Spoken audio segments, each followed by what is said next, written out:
Weak is the man who lets his thoughts determine his actions, and strong is the man who lets his actions determine his thoughts. This is a quote from Og Mandino in the book I'm reading called The Greatest Salesman in the World. And I just wanted to reflect upon it because it's so powerful.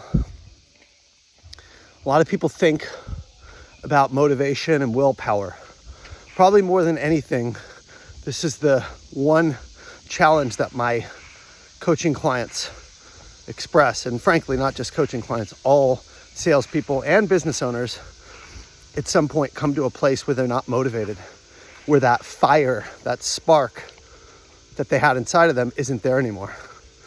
Maybe the money is not a big enough motivation for them to keep going. Maybe recognition or proving to themselves they can do it is not going to get them to go. And what I want to tell you, and if you could take one thing from hundreds of videos that I've made, this is probably one of the most important things I'd say to take. Motivation is overrated. Motivation is not going to get you where you want to go, because motivation's a mood, all right?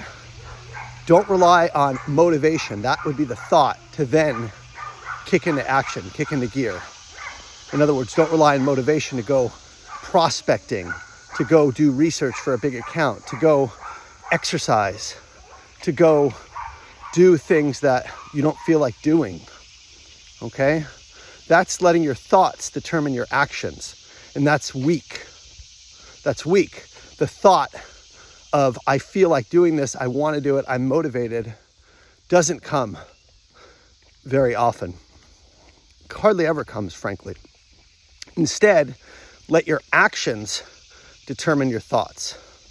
In other words, your habits, your commitments, your discipline are your actions.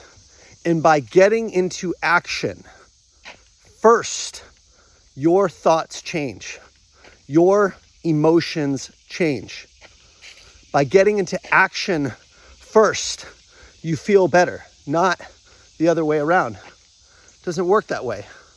It doesn't work that way. You don't feel better and then get into action. You get into action and then you feel better.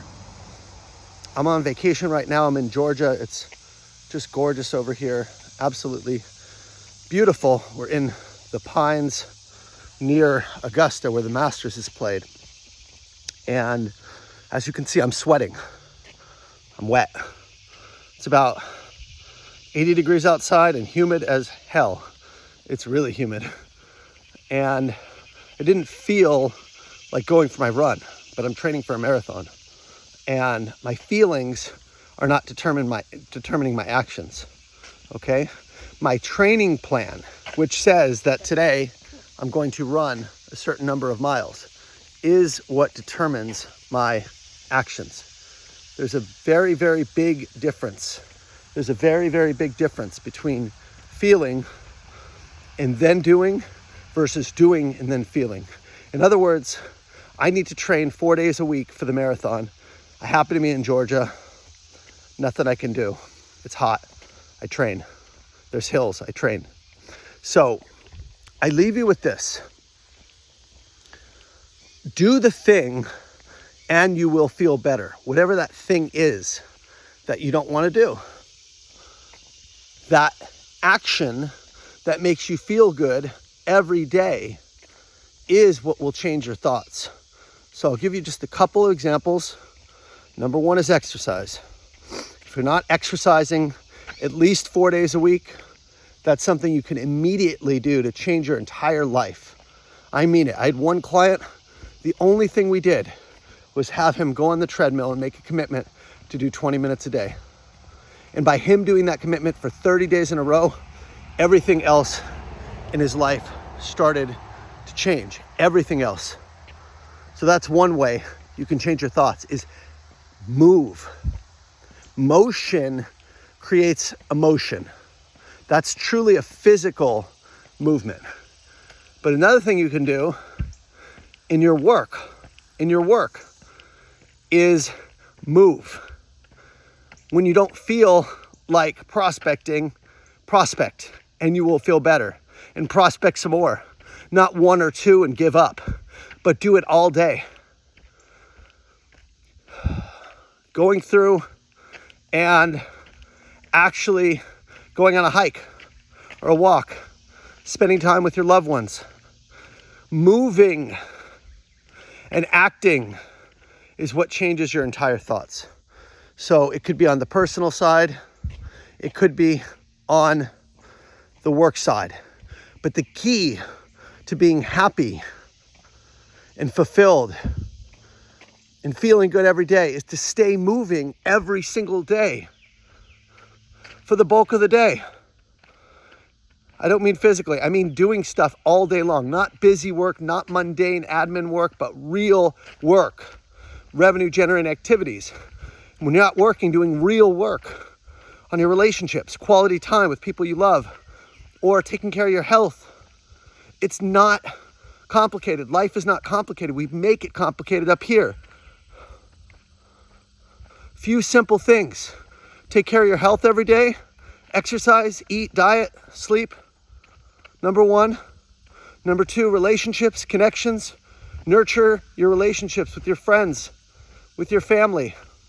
Take care of those you love. And number three, work hard and work on the right things. Contribute, make an impact for your company, for your customers. Get out of your head and get into motion. This is what I tell myself whenever I'm down. You think I don't feel down sometimes? You think I don't feel lazy sometimes? You think I don't feel depressed? Of course I do. We all do. The difference is my routines and my habits and my commitments are so baked that I don't let that stop me. Ever. The emotion always will come from the actions and habits. So I'll leave you with that, and I'll say it one more time. Weak are those who let their thoughts determine their actions. In other words, letting their thoughts paralyze them, cause them to sit around the couch all day, not do anything, because their thoughts overtake them and they just stay inactive. And strong are those who feel those feelings and still take action. In other words, their actions determine their thoughts. Regardless of how they feel, they stay in motion, they stay actions, and therefore they feel better. So if you're in a slump, in a split second, in one snap of the finger, you can get out of it by taking action. I'm Ian Cognac. Thanks for listening.